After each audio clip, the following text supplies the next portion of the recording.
السلام عليكم ورحمة الله وبركاته. لا حول ولا قوة إلا بالله العلي العظيم. أعوذ بالله من الشيطان الرجيم. بسم الله الرحمن الرحيم. الحمد لله رب العالمين. الصلاة والسلام على أشرف الأنبياء والمرسلين سيدنا ونبينا ومولانا ومولى الكونين رسول الثقلين جد الحسن والحسين أبي القاسم المصطفى محمد وآله الطيبين الطاهرين المعصومين المظلومين المكرمين المطهرين المنتجبين المنتخبين والعاقبة للمتقين والجنة للمطيعين والنار للعاصين واللعنة الدائمة الباقية على أعدائهم من الآن إلى قيام يوم الدين. أما بعد فقد قال الله سبحانه تبارك وتعالى في محكم كتابه الكريم وهو أصدق القائلين وقوله الحق. بسم الله الرحمن الرحيم. قل لا أسألكم عليه أجرا إلا المودة في القربى.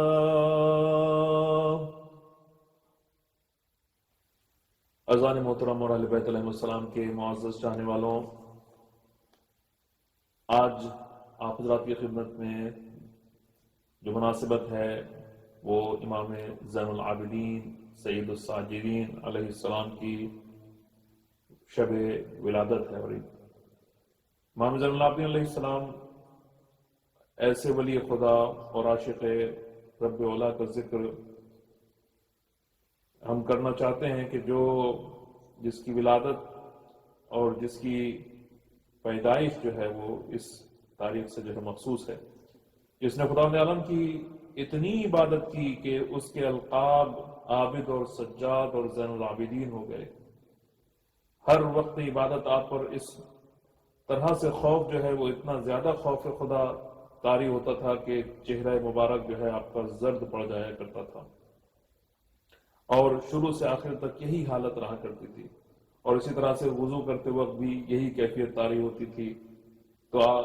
ایک بار کسی نے اس کا سبب پوچھا کہ اے مولا، یہ ہم کیا کیفیت آپ کی دیکھتے ہیں کہ جب آپ وضو کرتے ہیں تو آپ کی حالت جو ہے وہ متغیر ہو جاتی ہے، تبدیل ہو جاتی ہے، جب آپ جو ہے وہ عبادت خدا کرتے ہیں تو آپ کی حالت جو ہے تبدیل ہو جاتی ہے، اور آپ کی صورت جو ہے وہ ایسے ہی لگتا ہے جیسے کہ چہرے سے جو ہے وہ خون جیسے خشک ہو چکا ہو. تو امام نے یہ فرمایا کہ اس وقت جب میں عبادت خدا کے لیے کھڑا ہوتا ہوں تو ایسے جلیل القدر شہنشاہ کنگ آف کنگز کے حضور میں جو ہے وہ کھڑا ہوتا ہوں، جو تمام عالموں کا پیدا کرنے والا، تمام مخلوق کی جزا اور سزا جس کے ہاتھ میں ہے. تو جب کوئی کسی بادشاہ کے سامنے کھڑا ہوتا ہے تو اس کے سامنے اسی طرح سے اس کی ہیبت کی وجہ سے اس کے اوپر ایک خوف اور ایک ہراس اور ایک طرح کی کپی سی طاری ہوتی ہے. وہی جو ہے وہ کیفیت میری اس کے سامنے طاری ہوتی ہے کہ جو تمام عالمین کا رب ہے. جب دنیا کے ایک چھوٹے سے بادشاہ کے سامنے انسان کی یہ حالت ہوتی ہے تو پھر وہ رب کہ جس نے اس پوری کائنات کو خلق کیا ہے. اب یہ جو ہے وہ ہم سمجھ سکتے ہیں کہ امام کی معرفت کا تقاضا تھا یہی کہ امام اس طرح سے عبادت کرتے، کیونکہ جتنی جس کی معرفت ہوتی ہے، جتنی جس کی اس کی پہچان ہوتی ہے خدا سے، اتنا ہی زیادہ اس کے اندر وہ خشوع اور خضوع جو ہے وہ پیدا ہوتا ہے. اگر ہم آج اپنی عبادتوں کو دیکھیں تو ہماری عبادتوں میں کیا ہوتا ہے کہ ہمارا عبادت تو ہم کرتے ہیں لیکن عبادت میں دل نہیں لگتا ہے. کبھی نماز پڑھ رہے ہیں تو نماز میں جو ہے وہ دل نہیں لگتا ہے. اگر ہم کبھی جو ہے وہ دعا پڑھ رہے ہیں تو دعا میں ہمارا دل نہیں ہوتا ہے. ہم جو ہے وہ کبھی اپنی موبائل سے کھیل رہے ہوتے ہیں جب دعا ہو رہی ہوتی ہے، نماز جو ہے پڑھ رہے ہوتے ہیں، تو اس عالم میں بھی جو ہے وہ ہماری فکر جو ہے وہ ٹیلی فون کی طرف ہوتی ہے، ہماری فکر جو اپنے موبائل کی طرف ہوتی ہے، ہماری فکر جو ہے وہ کل ملا کے دنیا کی طرف جو ہے وہ ہوتی ہے. ہر وقت جو ہے وہ تن جو ہے وہ نوٹیفیکیشن جو ہے وضع کرتے ہیں اور انسان جو ہے وہ یعنی یوں سمجھ لیے کہ شیطان کا جو بنایا ہوا ریمائنڈر ہے وہ اس کے سامنے تو انسان جو ہے بار بار اس کے اوپر توجہ دینے کے لیے تیار ہوتا ہے، لیکن جب خدا کا ریمائنڈر جو ہے اذان کی صورت میں آتا ہے تو انسان اس کی طرف توجہ نہیں کرتا ہے۔ لیکن اب اس کے مقابلے میں جو ہے ہم اپنے امام کی سیرت کو دیکھیں کہ ایک مرتبہ آپ حج کے لیے تشریف لے گئے، جب مقام احرام پہنچے جہاں پر احرام جو ہے وہ باندھنا تھا، اور آپ نے چاہا کہ تلبیہ کہیں، یعنی لبیک لبیک جو ہے وہ کہیں، لیکن جیسے ہی آپ جو ہے وہ یہ کہنا چاہ رہے ہیں احرام باندھیں، اور تو ایک مرتبہ آپ کے چہرے کا رنگ جو ہے متغیر ہو گیا، جس میں مبارک میں لرزہ پڑ گیا، آخر آپ سے لبیک اور لبیک جو ہے وہ نہیں کہا جا سکا۔ امام جو ہے وہ لبیک کہنا چاہ رہے ہیں، لیکن لبیک جو ہے وہ کہنا امام کے لیے بڑا مشکل ہو رہا ہے۔ تو کسی نے پوچھا کہ آپ نے تلبیہ ابھی تک کہ کیوں نہیں کہی ہے؟ ایک مرتبہ امام جو ہے وہ فرماتے ہیں، امام نے جو ہے جواب دیا، اس خوف سے زبان نہیں کھلی ہے کہ میں لبیک کہوں اور خدا کی طرف سے لا لبیک جواب جو ہے وہ آ جائے۔ یہ کہہ کر آپ اس قدر روئے، اتنا روئے کہ آپ جو ہے وہ بے ہوش ہو گئے، اور تمام ارکان حج آپ نے اسی طرح اسی خوف کے عالم میں ادا کیے۔ تو آپ جو ہے وہ غور کریں کہ یہ امام کی حالت ہے کہ جب وہ لبیک کہنا چاہتے ہیں خدا کے سامنے، خدا کی بارگاہ میں، تو ان کی یہ حالت اور یہ کنڈیشن ہوتی ہے۔ تو اگر ہم جب عبادت خدا کے لیے کھڑا ہونا چاہتے ہیں اور عبادت خدا انجام دینا چاہتے ہیں تو ہماری کیا کیفیت اور ہماری کیا حالت ہونا چاہیے۔ تو اب یہاں پر یہ اسی وجہ سے یہ امام جو ہے وہ آپ کا نام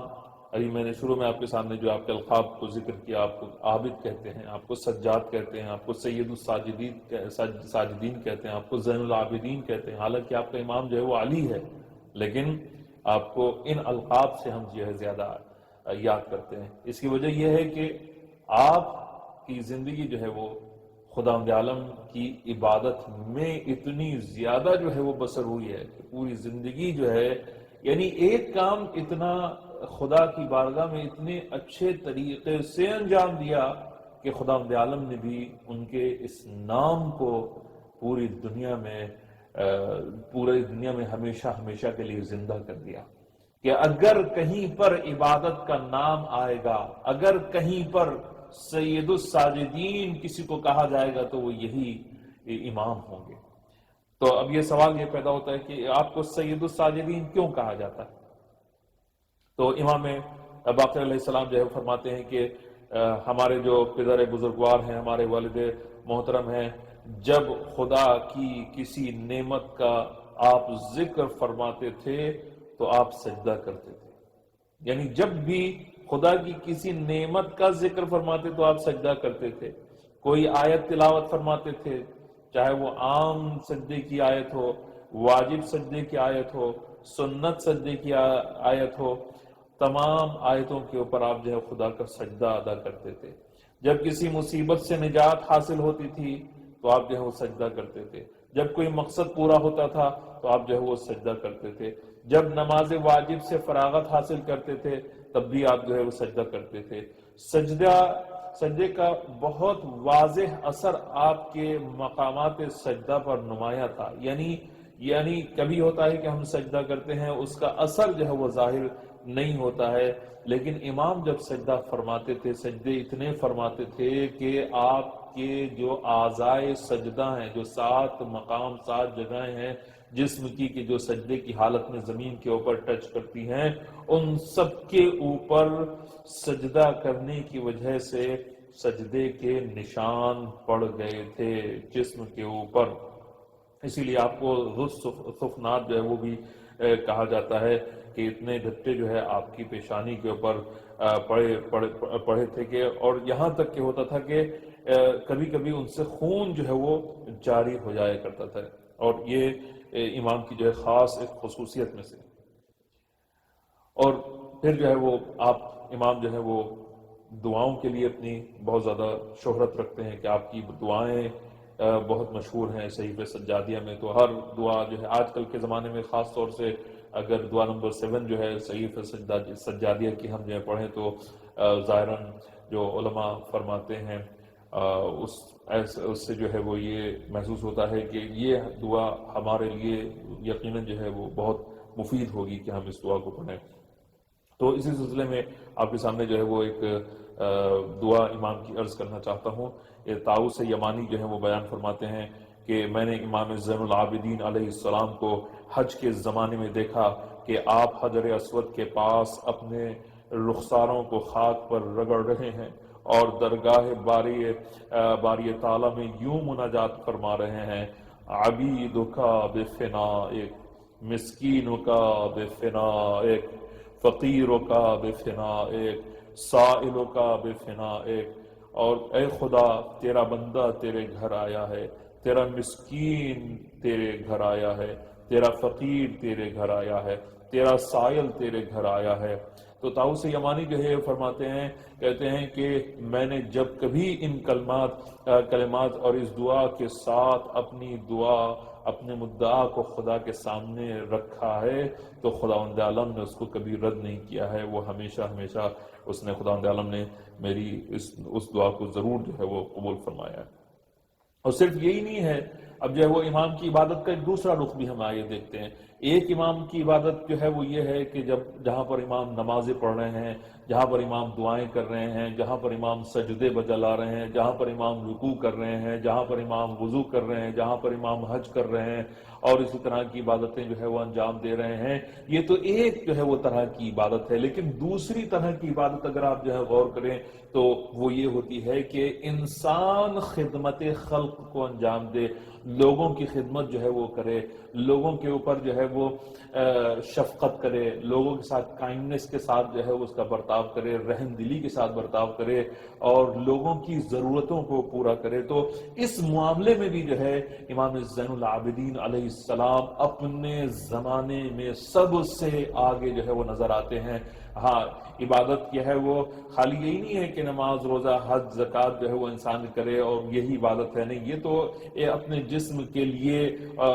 ہو سکتا ہے کہ اپنی ذات کے لیے عبادت کر رہا ہے انسان، لیکن اگر کوئی انسان دوسروں کو فائدہ پہنچا رہا ہے کسی بھی صورت میں تو یہ عبادت وہ عبادت ہے کہ جس کو خدا بہت زیادہ پسند کرتا ہے۔ تو امام زین العابدین سید الساجدین علیہ السلام کی عبادت کا دوسرا رخ یہ تھا کہ آپ جو ہے وہ غریبوں پر شفقت جو ہے وہ کیا کرتے تھے، ان کی حاجتوں کو پورا کیا کرتے تھے۔ جو اگر جو ہے کوئی تنگ دست ہوتا تھا، اگر کوئی فقیر ہوتا تھا، اگر کوئی ضرورت مند ہوتا تھا تو اس کی مدد کیا کرتے تھے۔ یہاں تک کہ روایات میں ملتا ہے کہ امام خود راتوں کو نکل کے 100 گھروں کو اناج یا کھانے کا جو آج کے حساب سے کہا جائے راشن پہنچایا کرتے تھے 100 گھروں کو۔ اور یہ نہیں کہ امام نے سب کو بتایا ہو، نہیں، جب امام اس دنیا سے رخصت ہو گئے، جب امام اس دنیا سے چلے گئے اور جب ان کو وہ کھانا پانی جو ہے جو ملا کرتا تھا نہیں ملا، تب ان کو یہ معلوم ہوا کہ جو پہنچانے والا تھا وہ زمانے کا امام سید الساجدین زین العابدین علیہ السلام تھا۔ اچھا، صرف یہی نہیں ہے کہ صرف انسانوں کے اوپر امام کی جو ہے شفقت ہو، بلکہ آپ جو ہے وہ آپ کا رحم و کرم جو ہے وہ صرف انسانوں تک کے محدود نہیں تھا، بلکہ آپ جانوروں پر بھی حد درجہ جو ہے وہ شفیق اور مہربان تھے۔ امام محمد باقر علیہ السلام فرماتے ہیں کہ میرے پدر بزرگوار نے اپنی وفات کے قریب فرمایا، میرے ناقے کو اس کی معین جگہ پر باندھ دو اور اس کے کھانے پینے کی خبر لو۔ اور اس وفادار جانور کے متعلق امام جعفر صادق علیہ السلام سے یہ منقول ہے کہ جب امام زین العابدین علیہ السلام کو دفن کر کے وہ لوگ واپس آئے تو وہ ناقہ رسی اپنی توڑا کے جو ہے اپنی جگہ سے نکل آیا اور قبر مبارک کے امام کے اوپر جو ہے پہنچا اور اپنا سر اس پر رکھ دیا۔ اس نے، اس کی آنکھوں سے آنسو جاری تھے اور دردناک آواز اپنے منہ سے جو ہے وہ نکال رہا تھا۔ جب امام محمد باقر علیہ السلام کو خبر ملی تو آپ اس کے پاس تشریف لائے اور فرمایا، اے حیوان حق شناس، اے حیوان کے جو حق کو جو ہے پہچاننے والا ہے، صبر کر اور گھر کو واپس جا، اللہ تیرے اوپر اپنی رحمت و برکت کو نازل فرمائے۔ یہ سنتے ہی وہ قبر سے اٹھا اور اپنی جگہ واپس آیا، تھوڑی دیر بعد پھر آیا اور رونے اور کرانے لگا۔ جب یہ حال امام محمد باقر علیہ السلام سے بیان کیا تو آپ نے فرمایا اس کو اسی حالت میں چھوڑ دو کہ وہ میرے پدر بزرگوار کی جدائی میں سخت بےتاب ہے۔ 3 روز کے بعد جو پھر وہ ناقہ وہیں جو ہے مر گیا۔ تو یہ آپ دیکھ سکتے ہیں کہ اس جانور کے اوپر امام کی شفقت کا عالم یہ تھا کہ امام نے کبھی اپنے جانور کو، اپنے ناقے کو مارا نہیں، کسی بھی حال میں جو ہے اس کو پنش نہیں کیا، کسی بھی حال میں جو ہے امام نے اس کو اذیت نہیں پہنچائی، اس کے اوپر امام جو ہے وہ کھانے کا اس کے انتظام، دانے کا انتظام کہ جو ایک عام انسان کے لیے ہوگا ایک ضرورت مند کے لیے، اسی طرح سے اس جانور کے لیے بھی امام جو ہے وہ انتظام فرمایا کرتے تھے۔ اور یہ اب دیکھیے غور کرنے والی بات یہ ہے کہ امام کس کا نام ہے، کس شخصیت کا نام ہے یہ امام؟ اگر امام کے نسب کو دیکھیں تو ایک طرف سے تو امام جو ہے وہ رحمت للعالمین کے گھرانے سے، جس کے والد بھی امام ہیں، جس کا بیٹا بھی امام ہے، جس کے دادا بھی امام ہیں، جس کے جد جو ہے وہ پیغمبر اکرم صلی اللہ علیہ وآلہ وسلم ہے، جس کی دادی جو ہے جناب فاطمہ الزہرا سلام اللہ علیہا۔ ایک طرف یہ ہے، دوسری طرف جو ہے وہ آپ کی عظمت جو ہے اس سے بھی پتہ چلتی ہے کہ آپ کی مادر گرامی کون ہے؟ شہربانو، کہ جو ایران کے بادشاہ کی جو ہے وہ بیٹی ہے۔ تو دونوں طرف سے، دنیا کے اعتبار سے بھی اور دین کے اعتبار سے بھی، خدا کے بھی اعتبار سے، خدائی شخصیتوں میں سب سے بلند مرتبہ شخصیتوں کے ساتھ آپ کا رشتہ، اور دنیا کے اعتبار سے ایک کنگ کی بیٹی آپ کی ماں ہے۔ تو یہ جو ہے وہ بہت ہی عظیم جو ہے وہ ماں کی نشانی بھی ہے کہ حالانکہ ماں جو ہے وہ ایک بادشاہ کی بیٹی تھی، لیکن آپ جو ہے وہ جب آئی ہیں مولا علی علیہ السلام کے گھر میں اور امام حسین علیہ السلام کے نکاح میں، تو آپ جو ہے وہ ایمان کے بلند ترین درجے کے اوپر فائز ہوئیں۔ اور شب و روز یہ روایت میں ملتا ہے کہ آپ جو ہے عبادت الہی میں مشغول رہا کرتی تھی، اور یہ فرمایا کرتی تھی یہ میری خوش نصیبی ہے کہ ایسے گھر میں آئی جہاں رحمت خدا کی ہر وقت رحمت خدا کا ہر وقت جو ہے وہ نزول جو ہے ہوا کرتا ہے۔ ایک دن کسی کنیز نے جو ہے وہ آپ سے کہا کہ آپ بادشاہی محلات کی پرورش یافتہ ہیں اور یہاں آپ کے لیے کوئی راحت اور آرام کا جو ہے وہ کوئی سامان مہیا نہیں ہے، آپ کو یہ زندگی بہت مشکل لگتی ہوگی۔ آپ نے اسے ڈانٹ کر فرمایا خاموش ہو جا، یہ بات تیرے کہنے کے لائق نہ تھی، تو کیا جانے میں کہاں آ گئی ہوں، میں دوزخ میں تھی، میں جنت میں آ گئی ہوں، کفر میں تھی، ایمان میں آ گئی ہوں، نار میں تھی، نور میں آ گئی ہوں، عذاب میں تھی، رحمت میں آ گئی ہوں، آتش پرستوں سے نکل کر خدا پرستوں میں آئی ہوں، وہ دولت کے خزانے میری نظر سے گر گئے، وہ محلات کا عیش میری نگاہ میں ہیچ ہو گیا، دنیا اور دنیا کا عیش چند دن کا عیش ہے، چند روز کی بہاریں ہیں، چند روز کے جو ہے وہ یہ آرام اور یہ چین ہے، لیکن میں جس دولت جو مجھے ملی ہے وہ ایسی ملی ہے کہ جس کا کوئی موازنہ، جس کا کوئی مقابلہ اس دولت سے نہیں کیا جا سکتا۔ تو یہ امام کی جو ہے وہ مادر گرامی کی عظمت کا عالم ہے۔ اور پھر اس کے بعد جو ہے وہ آپ غور فرمائیں کہ جیسے کہ میں نے آپ سامنے عرض کیا کہ عبادت کا جو دوسرا رخ ہے، دوسروں کی مدد کرنا ہے، تو اس میں یہ ہے کہ ایک دن امام کا ایک ہمسایہ تھا،